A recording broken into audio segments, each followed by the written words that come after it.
Hello दोस्तों, MK GK classes में मैं मनीष शर्मा आपका हार्दिक स्वागत करता हूं। पिछली क्लास में हमने करण कारक के 3 सूत्रों का अध्ययन किया था। आज जो चौथा सूत्र है वो है येनांग विकार है। कौन सा सूत्र है? येनांग विकार है, जिसका अर्थ क्या है देखिए। जिसका अर्थ संस्कृत भावार्थ आपको बता रहा हूं मैं। सबसे पहले येन विकृतेन अंगेन अंगिने विकारे लक्ष्यते तस्मिन् विकृत अंगे तृतीया विभक्ति भवति।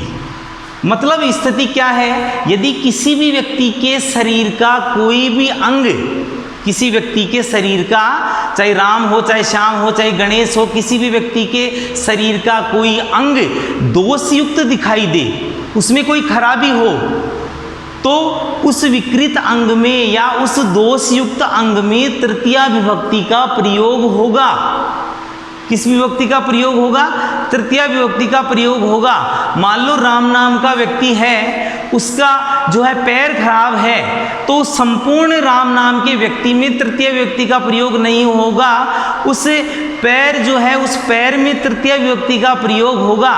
तो कहने का अर्थ है कि जिस दोषयुक्त अंग से अंगिने विकार है, किसी व्यक्ति का विकार दिखाई देता है, अर्थात उसमें कोई कमी दिखाई देती है, उस विकृत अंग में तृतीया विभक्ति का प्रयोग होता है। जैसे देखिए, जैसे से पादेन खंजे, वह पैर से लंगड़ा है, वह पैर से लंगड़ा है, तो यहाँ जो है विकृत अंग कौन सा हो गया?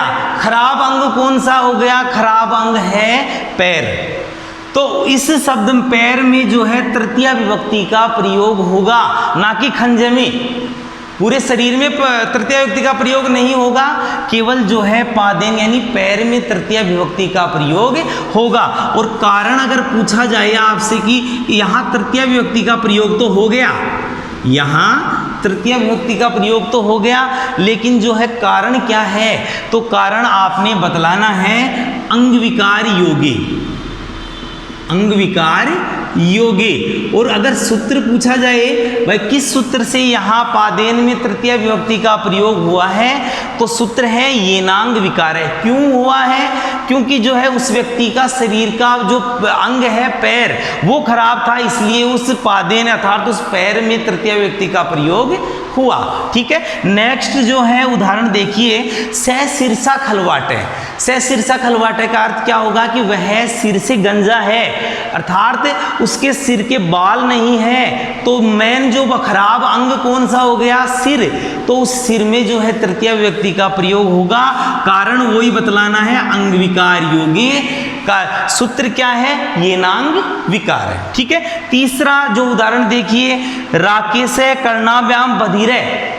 अगर दोनों कानों से भी होगा, अगर खराब दोनों कान खराब हुए उसके, तो भी बहरा ही माना जाएगा। अगर एक कान खराब है तो भी बहरा ही माना जाएगा। तो वह कानों से बहरा है। कर्णाभ्याम मतलब 2 कान हैं। ठीक है, एक होता तो कर्णेन हो जाता। ठीक है, तो वहां जो है राकेश नाम का व्यक्ति हो, वो कान से बहरा है, सुनाई नहीं देता है, तो उस कान खराब है, तो उस कर्ण में कर्णाभ्याम, यहाँ कर्णाभ्याम है, तो दोनों कानों में जो है तृतीय विभक्ति का प्रयोग होगा। और कारण बताना है अंग विकार योगे। सूत्र पूछा जाए तो वही येनांग विकार है। अगर एक कान हो तो वो भी जो है कान से वो बहरा होगा, मतलब जो है कान से उसको सुनाई नहीं देगा, तो उस कर्ण ना एक कान में भी तृतीय विभक्ति का प्रयोग होगा, वही है येनांग विकार है सूत्र। रमेश मुखेन मुखे। अब रमेश मुख से गूंगा है, तो विकृत अंग रमेश का जो शरीर का पूरा अंग खराब थोड़ी है भाई। वो मुंह से गूंगा है तो मुंह खराब हो गया, मुंह विकृत दोषयुक्त हो गया, तो उस मुख में जो है तृतीय विभक्ति का प्रयोग होगा, वही कारण होगा येनांग विकार है। सूत्र वही जो है इसमें तृतीय व्यक्ति का प्रयोग होगा, कारण होगा अंग विकार योगे, और सूत्र होगा येनांग विकार है। चौथा है राजेश पृष्ठेन कुब्जे। वह पीठ से कुबड़ा है, वह पीठ से कुबड़ा है, तो यहाँ जो है पीठ उसका दोषयुक्त अंग है, इसलिए उस दोषयुक्त अंग में सारे शरीर में न होकर के उस दोषयुक्त अंग में तृतीय व्यक्ति का प्रयोग होगा, कारण होगा अंग विकार योगे, और वही सूत्र येनांग विकार है। अब यहाँ जो है छठवा है, ये कई बार एग्जाम्स में आ जाता भी है कि सूरदास नेत्राभ्याम अंधे। सूरदास अगर एक आंख से होता तो नेत्रेन काण हो जाता, लेकिन जो है यहाँ दोनों आंखों से है इसलिए नेत्राभ्याम हो गया। दो आंखें, जैसे कान आ गया तो अभ्याम लग गया था, कर्णाभ्याम दोनों कानों से, और एक कान था कर्णेन। वैसे ही यहाँ जो है दो कान है तो नेत्राभ्याम हो गया। यहाँ जो है सूरदास की दोनों आंखें खराब है, तो सूरदास नाम व्यक्ति के शरीर का जो है आंखें खराब, जो दोषयुक्त जो है शब्द क्या है, नेत्र, तो उसमें तृतीया विभक्ति का प्रयोग होगा। कारण आपने बतलाना है अंग विकार योगे, वही सूत्र येनांग विकार है। लास्ट देखिए, सुरेश नेत्रेण काणे, सुरेश जो है नेत्र से काणा है, ठीक है। तो सुरेश के शरीर का कौन सा अंग खराब हो गया, तो सुरेश के शरीर का नेत्र अंग खराब है, इसीलिए उस दोष युक्त अंग में तृतीया विभक्ति का प्रयोग होगा, ठीक है। कारण बतलाना है अंग विकार योग्य। तो मैं सार रूप में ये बता देता हूं कि किसी भी व्यक्ति के शरीर का कोई भी अंग यदि खराब हो तो सारे व्यक्ति में तृतीय व्यक्ति का प्रयोग नहीं होगा। किसमें होगा, उस विकृत अंग में, जिस शरीर से जो शरीर का अंग उस व्यक्ति का खराब है, उस विकृत अंग में तृतीय व्यक्ति का प्रयोग होगा।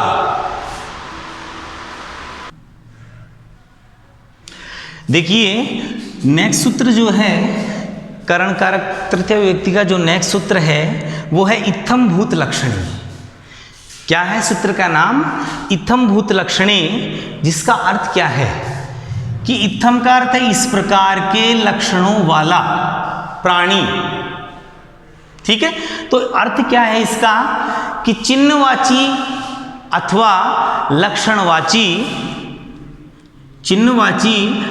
लक्षणवाची शब्दानाम योगे येन चिन्हेन अथवा लक्षणेन यस्य जनस्य परिचय भवति तस्य करण संज्ञा भवति। मतलब ये इसका अर्थ क्या है, इसका अर्थ है यदि कोई भी व्यक्ति है, उसका परिचय किन्हीं चिन्हों के द्वारा या किन्हीं लक्षणों के द्वारा हो रहा है, या ऐसे समझ लो आप कि किन्हीं चिन्हों के द्वारा यदि किन्हीं लक्षणों के द्वारा किसी व्यक्ति का परिचय हो रहा है, तो उस व्यक्ति में जो है या जो चिन्हवाची शब्द हैं उनमें जो है तृतीया विभक्ति का प्रयोग होगा। अब ध्यान दीजिए, सूत्र देखिए, जो सूत्र मैंने समझा दिया आपको, पुस्तकई छात्र प्रतीयते। हाँ देखिए, पुस्तकई छात्र प्रतीयते, पुस्तकों से छात्र प्रतीत होता है। कोई भी सामान्य जो छात्र है, अगर किसी जो है सामान्य बच्चे को देखते हैं अपन, सबको स्टूडेंट नहीं कह सकते, लेकिन पहचान क्या है, यदि वो बैग उसके हाथ में है या पुस्तकें उसके हाथ में हैं, तो उसके आधार पर अनुमान लगाया जाता है कि जो ये है जो है इस स्कूल का विद्यार्थी है, ये जो स्टूडेंट जा रहा है। तो पुस्तकों से जो है छात्र प्रतीत होता है। तो यहाँ जो है ये बताइए कि किसी व्यक्ति के चिन्ह या लक्षणों के कारण से, या किसी व्यक्ति का जो परिचय किन्हीं चिन्ह और लक्षणों के आधार पर यदि जो है होता है, तो उस चिन्हवाची उस शरीर व्यक्ति में जो है तृतीय व्यक्ति का प्रयोग नहीं होगा। जिन चिन्हों के कारण से वो जो है उस व्यक्ति का परिचय हो रहा है, उन चिन्हवाची शब्दों में जो है तृतीय विभक्ति का प्रयोग होगा। तो यहाँ जो है पुस्तक जो शब्द हैं, ये जो है चिन्ह है या लक्षण है, इनसे वो जो है छात्र प्रतीत हो रहा है, इसीलिए इसमें तृतीय विभक्ति का प्रयोग होगा। और कारण बतलाना है, कारण पूछा जाए तो बतलाना है चिन्हवाची या लक्षणवाची शब्दानाम योगे। सूत्र बतलाना है इत्थम भूत लक्षणे। अब देखिए दूसरा उदाहरण है अपने सामने, गणवेशेन छात्र। गणवेश में जो है, गणवेश के कारण से छात्र प्रतीत हो रहा है, ड्रेस, विद्यालय की ड्रेस के कारण से। सामान्य अगर ड्रेस पहनी रखती किसी भी बच्चे ने, तो हम छात्र नहीं कह सकते, स्टूडेंट नहीं कह सकते, लेकिन जो है गणवेश के आधार पर उस व्यक्ति का परिचय हो रहा है, वो छात्र प्रतीत हो रहा है। तो गणवेश में जो है, ये गणवेश जो है ये लक्षण या चिन्ह है, क्या है, लक्षण या चिन्ह है, इसीलिए इसमें तृतीय विभक्ति का प्रयोग होगा। कारण आपको बतलाना है लक्षणवाची या चिन्हवाची शब्दानाम योगे। ठीक है। तीसरा है जटाभिता, ये कई बार परीक्षा में आ जाता है। जटाभिताप से प्रतीयते, जटाओं से लंबी लंबी जटाएं बढ़ा रखी हैं और जटाओं से तपस्वी प्रतीत हो रहा है, साधु प्रतीत हो रहा है, तपस्वी प्रतीत हो रहा है। तो उसका जो है भाई ये तपस्वी, ये जो है सामान्य व्यक्ति भी हो सकता है, लेकिन इसका परिचय तपस्वी होना जो है ये या तपस्वी है, इसका इस बात का परिचय जो है इस जटाओं, जटाभी शब्द से हो रहा है। ठीक है। ये चिन्ह, इन चिन्हों के कारण से, ये चिन्ह क्या है, जटाभी जो शब्द है वो चिन्ह है या लक्षण है जिसके कारण से वो तपस्वी प्रतीत हो रहा है। इसलिए इन जटाभी, ये जो जटाभी शब्द है इसमें तृतीय विभक्ति का प्रयोग होगा। ठीक है। और कारण बतलाना है वही चिन्हवाची या लक्षणवाची शब्दानाम योगे इत्थम भूत लक्षणे। और लास्ट है इसका कि दंडेन यति, डंडे से, ठीक, या दंड से यति प्रतीत हो रहा है, योगी या तपस्वी प्रतीत हो रहा है। तो इसे, ये सामान्य व्यक्ति भी हो सकता है, लेकिन यति प्रतीत होना किसके आधार पर बताया जा रहा है, दंड। तो ये दंड जो है चिन्ह या लक्षण है जिसके कारण से वो यति या योगी प्रतीत हो रहा है।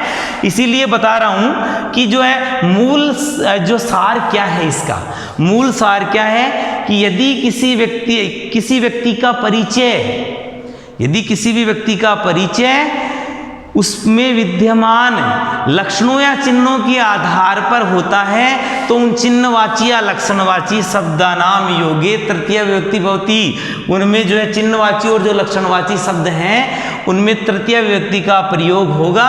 नेक्स्ट सूत्र देखिए,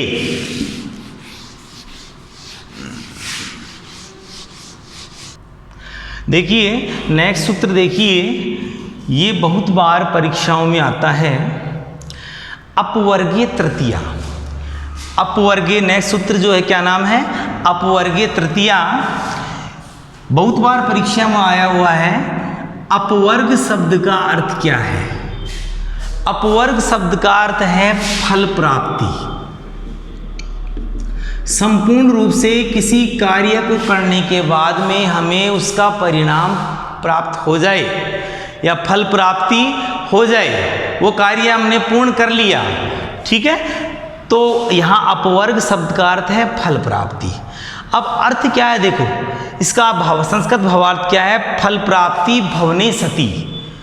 फल प्राप्ति होने पर कालवाची च मार्गवाची शब्दानाम योगे या शब्दानाम अत्यंत संयोगे सति तेषां शब्दानाम करण संज्ञा भवति। फल प्राप्ति होने पर समय को बतलाने वाले, कालवाची का अर्थ है समय को बतलाने वाले शब्द, और मार्गवाची का अर्थ है रास्ते को बतलाने वाले शब्द। फल प्राप्ति होने पर समय को बतलाने वाले शब्द और रास्ते को बतलाने वाले शब्दों का अत्यंत संयोग होने पर, अत्यंत संयोग होने पर, अत्यंत संयोग का अर्थ है पूर्णता। अत्यंत संयोग का अर्थ क्या है, पूर्णता का अत्यंत संयोग होने पर उन शब्दों की करण संज्ञा होती है। मतलब उन कालवाची या समय को बतलाने वाले शब्दों और मार्ग को बतलाने वाले, रास्ते को बतलाने वाले शब्दों की जो है क्या होती है, करण संज्ञा होती है। मतलब उनमें तृतीय विभक्ति का प्रयोग होता है। मतलब यहाँ जो कालवाची शब्दों और मार्गवाची शब्दों का प्रयोग यहाँ आया है, और उससे पहले द्वितीय विभक्ति में ये सूत्र था कालो ध्वनोर अत्यंत संयोगी, इसमें भी जो है कालवाची और मार्गवाची शब्दों का प्रयोग हुआ था। अब आप पूछ सकते हैं, स्टूडेंट के मन में शंका जरूर होती है कि कालवाची शब्दों और मार्गवाची शब्दों का प्रयोग उस सूत्र में भी आया था, कालो ध्वनोर अत्यंत संयोगी जो द्वितीय विभक्ति में था, और यहाँ जो है अपवर्गीय तृतीया, इनमें भी कालवाची और मार्गवाची शब्दों का प्रयोग हुआ है। हम कौन सी विभक्ति करें, द्वितीया करें या तृतीया करें? तो उसके लिए स्थिति है कि यहाँ जो है कालवाची शब्दों का प्रयोग होने पर भी, अगर कालवाची शब्दों का प्रयोग हो रहा है यहाँ जो है मासम है, पंच दिनानी है, समय को बतलाने वाले शब्द हैं, लेकिन यहाँ जो है पूरा कार्य पूर्ण नहीं हो रहा है, जैसे स मासम अधीत, वह महीने भर तक अध्ययन करता है। अब किस चीज का अध्ययन करता है? अध्ययन करके छोड़ देता है, कार्य पूर्ण नहीं हो रहा है। ठीक है, यहाँ 5 दिन 5 दिन तक जो है पढ़ता है और फिर कार्य को पूरा किए बिना ही छोड़ देता है। ठीक है, तो यहाँ जो है फल प्राप्ति नहीं हो रही है, कार्य पूर्ण नहीं हो रहा है। इसीलिए जहाँ कार्य पूर्ण नहीं हो वहां पर यदि कालवाची या मार्गवाची शब्दों का प्रयोग होता है, वहां तो होती है द्वितीया, जो मैंने पिछले सूत्र में जो है पिछली जो विभक्ति पढ़ाई थी कर्म कारक, उसमें मैंने आपको बता दिया था। ठीक है, अब जो है यहाँ क्या स्थिति है? यहाँ एक ही अंतर है, एक अंतर है, कालवाची शब्दों का प्रयोग द्वितीय विभक्ति में भी होता है, समय को बतलाने वाले, और मार्गवाची शब्दों का प्रयोग द्वितीय व्यक्ति में भी होता है और तृतीया में भी होता है। कालवाची और मार्गवाची शब्दों का तृतीया में भी होता है। लेकिन स्थिति क्या है? अगर फल प्राप्ति हो जाए, अगर वाक्य में कालवाची शब्द का प्रयोग किया हुआ है और किसी भी व्यक्ति ने वो कार्य पूर्ण कर लिया है, कोई भी कार्य पढ़ रहा है, चाहे वो खेल रहा है, उसने कार्य पूर्ण कर रहा है, एक निश्चित समय में कार्य पूर्ण कर लिया है। ठीक है, और या रास्ते को बतलाने वाले शब्द में अगर उसने कार्य पूर्ण कर रहा है तो पूर्ण रूप से जो है कार्य की फल प्राप्ति उसको हो रही है। यदि फल प्राप्ति हो जाए और कालवाची और मार्गवाची शब्दों का प्रयोग वाक्य में हो रहा है तो उन शब्दों में तृतीय व्यक्ति का प्रयोग होगा, और अगर फल प्राप्ति नहीं हो रही है, ठीक है, तो द्वितीय विभक्ति का प्रयोग होगा। जैसे देखो, स मासम अधीत ग्रंथ है, स मासेन अधीत ग्रंथ है, वह उसने महीने भर में ग्रंथ का अध्ययन कर लिया।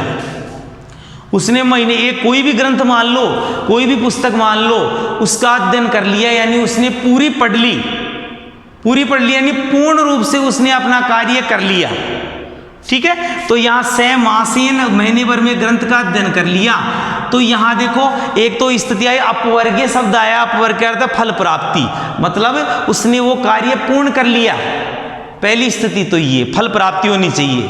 ठीक है, दूसरी स्थिति जो है मैंने ये बताया कि कालवाची या मार्गवाची शब्दों का प्रयोग हो रहा है। यहाँ मासेन में जो है कालवाची शब्द का, समय को बतलाने वाला शब्द का प्रयोग हो रहा है, इसीलिए अगर फल प्राप्ति भी हो रही है और कालवाची शब्द का प्रयोग होने के कारण से यहाँ द्वितीया की जगह तृतीया विभक्ति का प्रयोग होगा। कारण क्या बतलाना है? अपवर्गीय तृतीया फल प्राप्ति होने पर जो है कालवाची और मार्गवाची शब्दों के योग में तृतीय व्यक्ति का प्रयोग होता है। ठीक है, दूसरी स्थिति है राकेश योजनेन गणितम पठितवान। राकेश ने योजन भर में गणित का अध्ययन कर लिया, गणित को पढ़ लिया, पूरी गणित को। ठीक है, अब योजन का अर्थ क्या होता है? योजन का अर्थ है 12, एक योजन में 12.8 किलोमीटर होते हैं। कितने किलोमीटर होते हैं एक योजन में? मतलब एक 4 कोस का एक योजन होता है। तकरीबन लगभग 3.2 किलोमीटर का जो है एक कोस होता है। 3 किलोमीटर वैसे सामान्य रूप से बोलते हैं, 3 किलोमीटर को एक कोस हो गया अपनी भाषा में, लेकिन योजन जो है इसका 4 गुना मान लो, 4 गुना मान लो, मतलब 12.8 किलोमीटर। ठीक है, तो राकेश ने 12.8 किलोमीटर में गणित का अध्ययन कर लिया और पूरी गणित पढ़ ली, मतलब अपवर्गे मतलब फल प्राप्ति हो गई। क्या हो गई? फल प्राप्ति हो गई। एक तो स्थिति फल प्राप्ति होने पर। अब यहाँ योजन शब्द का समय को बतलाने वाला शब्द है, तो यहाँ ऊपर यही बताया गया है फल प्राप्ति होने पर, गणित का अध्ययन कर लिया तो फल प्राप्ति हो गई, पूरा कार्य पूर्ण कर लिया, तो फल प्राप्ति होने पर कालवाची और मार्गवाची शब्दों का प्रयोग यदि वाक्य में होता है तो वहाँ तृतीय व्यक्ति का प्रयोग होता है। इस कारण से इस योजन शब्द में तृतीय व्यक्ति का प्रयोग होगा। कारण बतलाना है अपवर्ग तृतीया, और जो है अगर सूत्र भी पूछा जाए तो अपवर्ग ही तृतीया। तीसरा है रमेश क्रोसेन अधीता भगवत गीता। रमेश ने कोस भर में भगवत गीता का अध्ययन कर लिया, ग्रंथ का अध्ययन कर लिया, तो भगवत गीता पूरी पढ़ ली, मतलब फल प्राप्ति हो गई।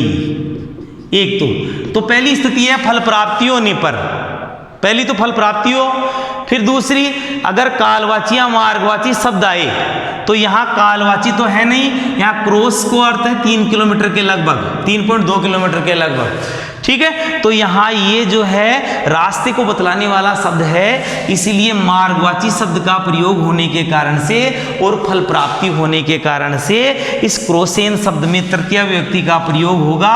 कारण बतलाना है, वही अपवर्गीय तृतीया। और चौथा है सुरेश वर्षेण अधीतम नाटकम। सुरेश ने वर्ष भर में नाटक का अध्ययन कर लिया, कोई भी नाटक होगा उसका अध्ययन कर लिया, पूरा पढ़ लिया। तो पहली स्थिति हो गई फल प्राप्ति हो गई, मतलब उसने कार्य पूर्ण कर लिया, ठीक है। दूसरी स्थिति है कि जो है वर्षेण, वर्षेण का अर्थ क्या होगा, जो वर्षेण एक ये जो है किसको बतलाने वाला शब्द है, समय को बतलाने वाला शब्द है, समय को बतलाने वाला शब्द है, इसीलिए यहाँ जो है किस विभक्ति का प्रयोग होगा, तृतीया विभक्ति का प्रयोग होगा। कारण बतलाना है अपवर्गीय तृतीया। नेक्स्ट सूत्र देखिए, जो अंतिम सूत्र है, जो मुख्य सूत्र हैं वो मैंने मुख्य जो सूत्र है वो सारे पढ़ा दिए। ये अंतिम सूत्र है करण कारक तृतीय विभक्ति का। सूत्र का नाम है हेतु। क्या है? हेतु, मतलब हेतुवाचक शब्दे तृतीया विभक्ति भवति। हेतुवाचक कारण को बतलाने वाले शब्द में हमेशा तृतीया विभक्ति का प्रयोग होता है, ठीक है। अब यहाँ जो है देखो, कारण को बतलाने वाला है कि कोई भी व्यक्ति जो है किसी भी कारण से जो है यहाँ रह रहा है। मान लो कोई व्यक्ति है वो अपने जो है मामा के घर रह रहा है, तो किसी कारण से भाई जो यहाँ अध्ययन करने के कारण से वहाँ उसके गांव में 12वीं तक स्कूल नहीं है, इस कारण से 12वीं में वो मामा के घर या रिश्तेदार के घर रह रहा है, ठीक है। तो स्थिति, ये तो एक सामान्य उदाहरण बताया मैंने। हेतुवाचक शब्द में किसी भी वाक्य में अगर कारण को बतलाने वाले शब्द का प्रयोग होता है तो वहाँ तृतीया विभक्ति का प्रयोग होगा, ठीक है। हेतुवाचक शब्दे सूत्र लगेगा हेतु। जैसे पुण्येन हरि दृष्टे, पुण्य के कारण, अच्छा कार्य करने के कारण हरि के दर्शन हुए। पुण्य करने के कारण हरि का अर्थ है ईश्वर के दर्शन, भगवान के दर्शन हुए। तो यहाँ दर्शन का कारण है, दर्शन यानी हरि दर्शन, ईश्वर दर्शन का कारण क्या रहा? पुण्य। इसी कारण से इसमें तृतीया विभक्ति का प्रयोग होगा। तो यहाँ हेतुवाची शब्द कौन सा है? कारण को बतलाने वाला शब्द कौन सा है? पुण्य। इसी कारण से इसमें तृतीया विभक्ति का प्रयोग होगा, ठीक है। दूसरा है कुशिक्षया शोके, गलत संगति के कारण से या बुरी शिक्षा के कारण से शोक, दुख प्रकट हो रहा है। बुरी शिक्षा के कारण से दुख प्रकट हो रहा है, किसी को भी, किसी व्यक्ति को भी या उसके परिवार वालों को भी। मान लो कोई व्यक्ति जो है गलत संगति में पड़ गया तो इसके कारण से उसके माँ बाप या दुखी हो रहे हैं, ठीक है। तो शोक का कारण यहाँ क्या है? कुशिक्षया, कुशिक्षया। शोक का कारण क्या है? कुशिक्षा, कुशिक्षा है। तो यहाँ जो है इसमें जो है तृतीया विभक्ति का प्रयोग किया जाएगा शोक का, क्योंकि कारण को बतलाने वाले शब्द ये है, हेतु को बतलाने वाला शब्द ये है कुशिक्षा, इसीलिए इसमें तृतीया विभक्ति का प्रयोग होगा। अब देखो तीसरा है कन्या शोके, कन्या उत्पन्न होने के कारण से सारे परिवार का माहौल बदल गया, अर्थात दुखी हो गए लोग। जो पुराने जमाने में या प्राचीन जो है भारत में या प्राचीन समय में जो है सबसे ज्यादा अगर जो है कन्या उत्पन्न होती थी जिस घर में, ठीक है, तो वहां क्या है जो है शोक मातम छा जाता था। और किन में? ज्यादातर महिलाओं में। पुरुष तो जैसे तैसे जो है मन में जो है मन को संतुष्ट कर लेता था, लेकिन जो है उदास कौन होती थी? महिलाएं। लेकिन उनसे कहा जाए, उनसे भाई जो उनको पूछा जाए कि आप भी तो जो है स्त्री थी। ये जो है वर्तमान समय में ये स्थितियां बदल रही हैं, लेकिन 5-10% जरूर हैं। तो कन्या के कारण से शोक उत्पन्न हो रहा है, कन्या के कारण से शोक उत्पन्न हो रहा है, दुख उत्पन्न हो रहा है। तो शोक या दुख का कारण यहाँ क्या है? दुख का कारण क्या है? कन्या का उत्पन्न होना, ठीक है। तो हेतुवाची शब्द कौन सा है? कन्या, ठीक है। इसमें तृतीय व्यक्ति का प्रयोग होगा, कारण बतलाना है हेतु, हेतुवाचक शब्द योगे। अध्ययन, चौथा है उदाहरण, अध्ययन अत्र वस्ति, अध्ययन अध्ययन करने के कारण से यहाँ रह रहा है। भाई वो वहाँ क्यों गया, कोई पूछ रहा है, भाई जो रमेश नाम का व्यक्ति है या कोई भी नाम का व्यक्ति है तो उससे पूछा जाए कि वो जो है रमेश वहाँ क्यों गया, तो यहाँ जो 10वीं तक स्कूल थी वहाँ 12वीं तक स्कूल है, इस कारण से वहाँ पढ़ने के लिए चला गया। तो यहाँ जो रहने का कारण है, यहाँ रहने का जो कारण है वो है अध्ययन, अध्ययन, ठीक है। तो ये जो हेतुवाची शब्द कौन सा है, यहाँ अध्ययन करना है, अध्ययन है, इसमें तृतीय व्यक्ति का प्रयोग होगा, कारण बतलाना है, हेतुवाचक शब्द योगे, सूत्र है हेतु।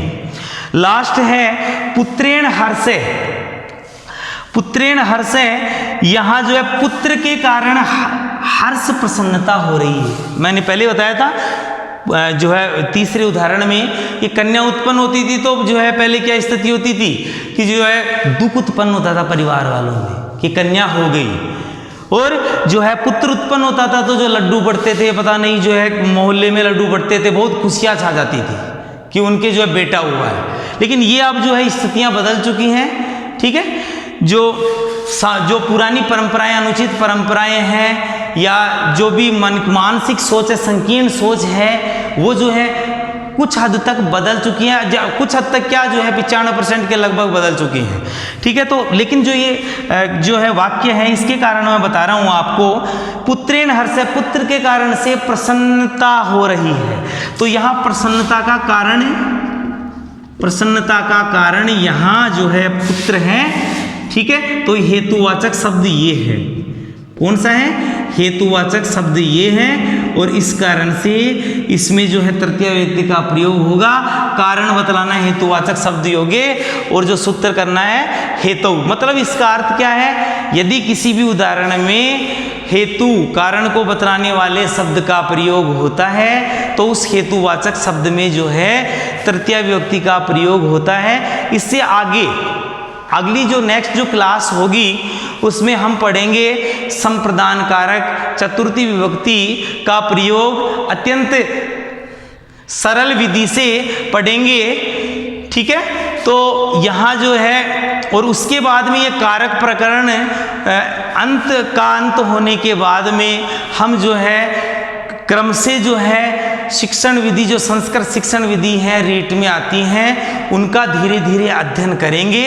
इसलिए अगर जो है हमारा वीडियो आपको अच्छा लगता है तो लगातार जो है हमारे वीडियो को देखें, लाइक एंड शेयर करें, और हमारे चैनल MK GK क्लासेज को सब्सक्राइब करें, ठीक है। धन्यवाद।